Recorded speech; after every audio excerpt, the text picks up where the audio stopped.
ഇങ്ങനെ ഇങ്ങനെ വെച്ചിട്ട് കൊടുക്ക കൊടുക്ക.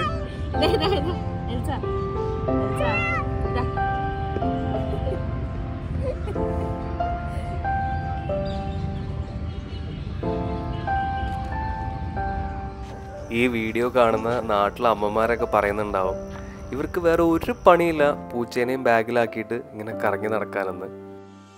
നമ്മൾ കബേൺ പാർക്കിൻ്റെ തൊട്ടടുത്തുള്ള എയർലൈൻസ് എന്ന് പറഞ്ഞിട്ടുള്ള ഒരു റെസ്റ്റോറൻറ്റിൽ വന്നതാണ്. ഒരു കാറിൽ ഫുഡൊക്കെ സെർവ് ചെയ്യും.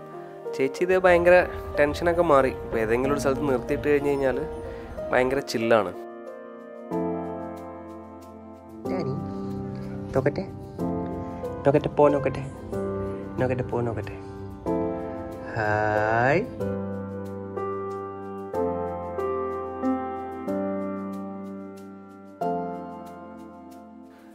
ഞാനും എൽസയും തമ്മിൽ ഇങ്ങനെ വല്ലപ്പോഴുമാണ് റൊമാൻറ്റിക് ആറുള്ളത്. കാരണം മറ്റൊന്നുമല്ല, ക്യൂട്ട്നെസ് ഓവർലോഡ് ആയി കഴിഞ്ഞ് കഴിഞ്ഞാൽ എൻ്റെ കയ്യിൽ നിന്ന് കൺട്രോൾ പോകും. ഞാൻ അവളെ സ്ക്വീസൊക്കെ ചെയ്യും. അപ്പോൾ അത് അനോയിങ് ആയതുകൊണ്ട് അവൾ എൻ്റെ അടുത്ത് നിന്ന് മിക്കവാറും എസ്കേപ്പ് ആവും. നമ്മുടെ വീട് ഏറ്റവും മുകളിലത്തെ നിലയായതുകൊണ്ട് ടെറസിലേക്കുള്ള ആക്സസ് എളുപ്പമാണ്. എൽസയ്ക്ക് അതുകൊണ്ട് ഇഷ്ടംപോലെ സ്പേസ് ഉണ്ട് വീട്ടിൽ ചില്ല് ചെയ്യാനായിട്ട്. എല്ലാ ദിവസവും വൈകുന്നേരം എൽസ ഇവിടെ വന്നിട്ട് സൺസെറ്റൊക്കെ കാണും. എങ്ങനെയാണ് പൂച്ചകൾ ബിസ്ക്കറ്റ്സ് ഉണ്ടാക്കുന്നതെന്ന് അറിയാത്തവരായിരിക്കും മിക്ക ആളുകളും. കഴിക്കുന്ന ബിസ്ക്കറ്റ്സ് അല്ല. ദാ എൽസ അശ്വതിയുടെ ഷോൾഡേഴ്സിൽ ഇരുന്നിട്ട് ഇങ്ങനെ പോസ് കൊണ്ട് കാണിക്കുന്നതിനെയാണ് ബിസ്ക്കറ്റ്സ് അല്ലെങ്കിൽ നീഡിങ് എന്നൊക്കെ പറയുന്നത്. ഇത് ഇവരുടെ മറ്റൊരു രീതിയിലുള്ള അഫെക്ഷൻ കാണിക്കലാണ്.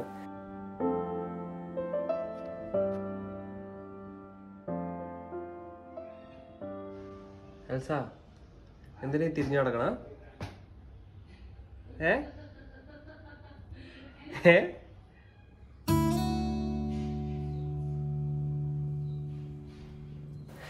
മറ്റൊരു കാര്യം ഇതിനിടയിൽ സൂചിപ്പിക്കാൻ മറന്നുപോയിരുന്നു. മറ്റൊന്നുമല്ല, നമ്മളൊരു പുതിയ മെമ്പറിനെ ഉടൻ എക്സ്പെക്റ്റ് ചെയ്യുന്നതാണ്. അതുകൊണ്ട് തന്നെ എൽസയുടെ മുഴുവൻ അഫെക്ഷനും അറ്റൻഷനും ഇപ്പോൾ അശ്വതിക്കാണ് കിട്ടാറുള്ളത്.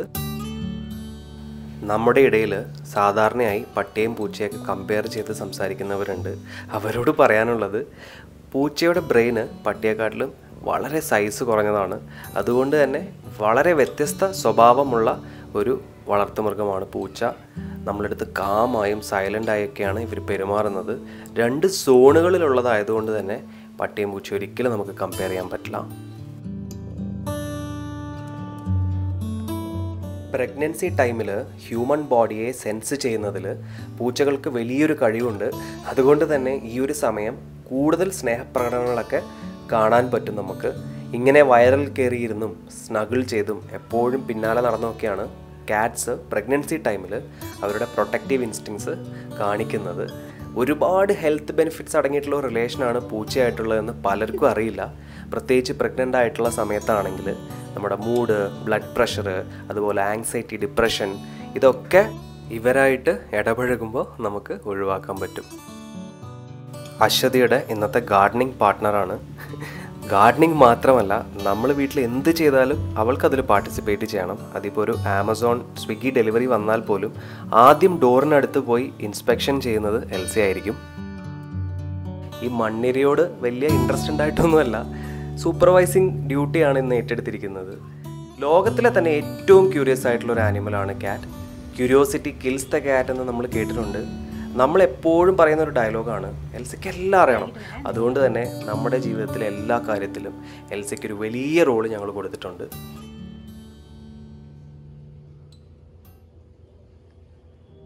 മൂന്ന് വർഷം മുമ്പാണ് എൽസ നമ്മുടെ ലൈഫിലേക്ക് വന്നത്. വളരെ അൺഎക്സ്പെക്റ്റഡ് ആയിട്ടുള്ള ഒരു കണ്ടുമുട്ടലായിരുന്നു. ഈ വീട്ടിലല്ല കേട്ടോ, ഇതിനു മുമ്പ് നമ്മൾ താമസിച്ച വീട്ടിലായിരുന്നു ഗസ്റ്റായിട്ടുള്ള അപ്പിയറൻസ്. ഒരു ഡോഗിനെ അഡോപ്റ്റ് ചെയ്യണമെന്നുള്ള ആഗ്രഹം ഞങ്ങൾക്ക് പണ്ടേ ഉണ്ടായിരുന്നതാണ്. കമ്മിറ്റ്മെൻറ്റിനോടുള്ള മടി കാരണം നമ്മളത് മാറ്റി വയ്ക്കുകയായിരുന്നു. അപ്പോഴാണ് ഒരു വയസ്സ് പോലും തികയാത്ത എൽസ തൻ്റെ ബോയ് ഫ്രണ്ടുമായിട്ട് സ്ഥിരം നമ്മളെ വിസിറ്റ് ചെയ്തുകൊണ്ടിരുന്നത്. സ്നേഹം കൊണ്ടും അച്ചടക്കം കൊണ്ടും വ്യത്യസ്തമായ ഒരു സ്വഭാവക്കാരിയാണെന്ന് അന്നേ ഇവൾ പ്രൂവ് ചെയ്തിട്ടുണ്ടായിരുന്നു. വീട്ടിൽ നിന്ന് പിന്നെ പോവാതെയായി.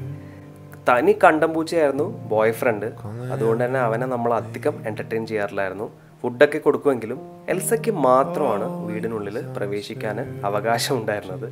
അങ്ങനെ ആ വർഷത്തെ ദിവാലിക്ക് 3 കിറ്റൻസിനെ എൽസ ഡെലിവറി ചെയ്തു. 3 പേരെ നമ്മൾ പിന്നീട് അഡോപ്ഷനൊക്കെ കൊടുത്തു കേട്ടോ.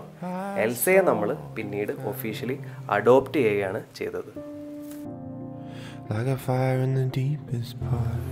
ശരിക്കും പറഞ്ഞാൽ ഈ വീഡിയോ പോസ്റ്റ് ചെയ്യുമ്പോൾ എൽസ വീട്ടിൽ വന്നിട്ട് ഇന്നത്തേക്ക് 3 വർഷമായി. ഒഫീഷ്യൽ ബർത്ത്ഡേ എന്നാണെന്ന് നമുക്കറിയില്ലെങ്കിലും അൺഒഫീഷ്യൽ ബർത്ത്ഡേ എന്നാണ്, ഹോം കമ്മിങ് ഡേ എന്നാണ് നമ്മൾ വിളിക്കുന്നത്.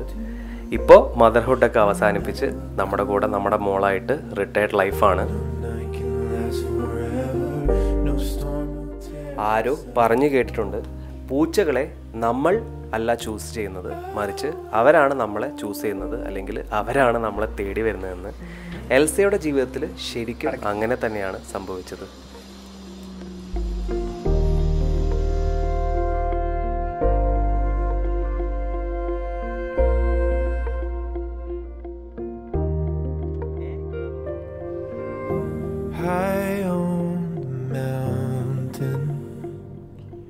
എൽസയുടെ മറ്റൊരു പ്രത്യേകത ഹ്യൂമൻസിനോടുള്ള സോഷ്യൽ അറ്റാച്ച്മെൻ്റ് ആണ്. വീട്ടിൽ ഏത് ഗസ്റ്റ് വന്നാലും സെൻറ്റർ ഓഫ് അറ്റൻഷൻ നമ്മളാണ്. സോഷ്യൽ കാറ്റായ എൽസ ഒരു ഇൻസ്റ്റഗ്രാം സ്റ്റാർ കൂടിയാണ് കേട്ടോ. അതുകൊണ്ട് തന്നെ അശ്വതിയെ എന്നെക്കാൾ അറിയുന്നതിനെക്കാട്ടിൽ കൂടുതൽ ആളുകൾക്ക് എൽസയെ അറിയാം. ഒരുപാട് ഫാൻസ് ഉണ്ട് ചേച്ചിക്ക്. ഒറ്റയ്ക്ക് ചില്ല് നക്കി കുടിച്ച് കിടക്കാനുള്ള പരിപാടിയാണ്. ഉറങ്ങുക, പിന്നെ അപ്പിടുക, ഉറങ്ങുക അല്ലേ? ഞാൻ മതി നക്കിയത്.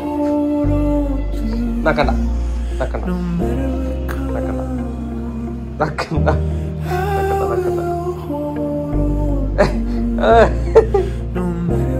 നക്കണ്ട നക്കില്ല. വേണ്ട നക്കണ്ട നക്കണ്ട നക്കണ്ട നക്കണ്ട.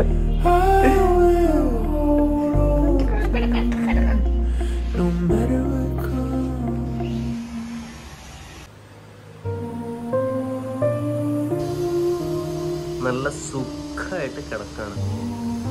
ഇത്രയും സുഖിക്കുന്ന ഒരാളെ വേറെ ലോകത്താരും ഉണ്ടാവില്ല അല്ലേ സാ? ഉച്ചയ്ക്ക് അതൊക്കെ കാറ്റൊക്കെ അടിച്ച്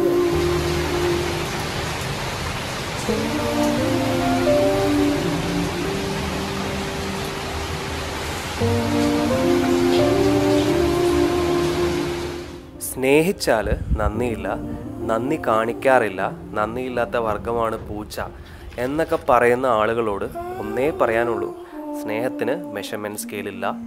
ഞങ്ങളുടെ സ്നേഹം ഇങ്ങനെയൊക്കെയാണ് എന്നാണ് എൽസയ്ക്ക് പറയാനുള്ളത്. അപ്പോൾ മറ്റൊരു എപ്പിസോഡിൽ വീണ്ടും കാണാം. നന്ദി.